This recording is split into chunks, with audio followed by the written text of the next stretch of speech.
अगर हम बात करें कमोडिटी मार्केट की तो पिछला हफ्ता काफ़ी वॉलेटाइल रहा।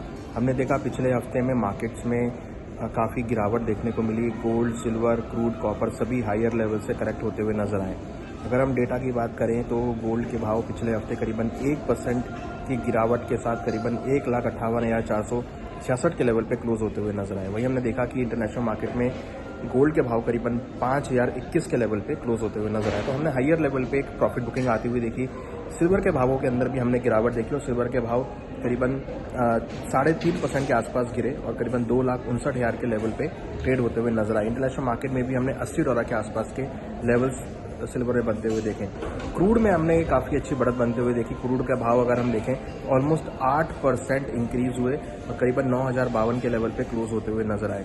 हमने देखा इंटरनेशनल मार्केट में 100 से लेकर $103 तक के लेवल हमने ब्रेंड में बनते हुए देखे। कॉपर के अंदर भी हमने बड़ी गिरावट आते हुए देखी। करीबन 0.82% की गिरावट आई और करीबन 1187 के लेवल पे कॉपर के भाव बंद होते हुए नजर आए। तो अगर हम ओवरऑल बात करें तो कमोडिटी मार्केट के लिए पिछला हफ्ता अगर हम मेटल साइड बात करें, चाहे प्रीशियस और नॉन प्रीशियस मेटल हो, वहां पर हमने गिरावट देखी। जबकि एनर्जी सेगमेंट में हमने एक पॉजिटिव मोमेंटम देखा। जिस तरीके से यूएस का ईरान के ऊपर अटैक बढ़ता हुआ दिखाई दे रहा है और अब ईरान की कुछ ऑयल फील्ड्स के ऊपर भी यूएस ने अटैक किया है, तो उसकी वजह से सप्लाईज जो है वो डिस्टर्ब होती हुई दिखाई दे रही है, जिसका असर हम एनर्जी सेगमेंट पे आता हुआ देख रहे हैं।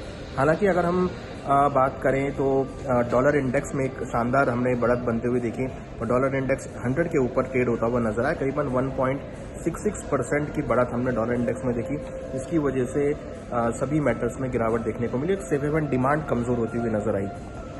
अब यहाँ अगर हम देखें तो मेटल्स में गिरावट क्यों आ रही है, क्योंकि जिस तरीके से युद्ध चल रहा है, जिस तरीके से वॉर चल रही है, तो एक सेफ हेवन डिमांड जो थी वो कम होती हुई नजर आई है। फिजिकल डिमांड कमजोर पड़ती हुई नजर आ रही है, जिसका असर हमने भावों पे आते हुए देखा है। हालांकि यहाँ पर अगर हम रुपया की बात करें तो रुपया यहाँ पर वीक होता हुआ दिखाई दिया है। ऑलमोस्ट अगर हम बात करें 92.53 के लेवल पे रुपये ने अपना उच्चतम जो है न्यूनतम स्तर जो है बनाया है और उच्चतम लेवल 92.53 का बनाया है।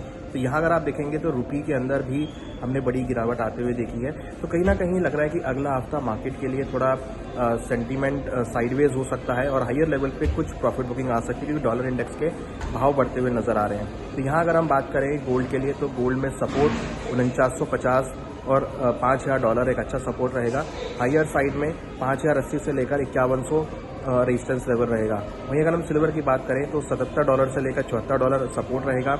हायर साइड में $82 से लेकर $85 रेजिस्टेंस लेवल रहेगा। वहीं अगर हम क्रूड की बात करें तो $90 अच्छा एक स्ट्रॉन्ग सपोर्ट रहेगा। वहीं हायर साइड में $110 एक रेजिस्टेंस जोन रहेगा। कॉपर की अगर बात करें तो 1150 सपोर्ट लेवल रहेगा, 1220 एक रेजिस्टेंस लेवल रहेगा। तो लग रहा है कि मार्केट के अंदर हायर लेवल पे प्रॉफिट बुकिंग देखने को मिल सकती है। डॉलर इंडेक्स के बढ़त आने की वजह से हम देख रहे हैं कि कहीं ना कहीं कमोडिटी मार्केट में सेंटीमेंट थोड़ा सा वीक होता हुआ नजर आ रहा है। डिमांड कमजोर का असर इस बार हम देख रहे हैं मार्केट में और डिमांड कमजोर होने की वजह से भाव हायर लेवल पर नहीं टिक पा रहे हैं। तो लग रहा है कि अगले हफ्ते भी कुछ प्रॉफिट बुकिंग कमोडिटी मार्केट में देखने को मिल सकती है। हालांकि एनर्जी सेगमेंट में क्रूड और नेचुरल गैस के भावों में तेजी का रुख देखने को मिल सकता है।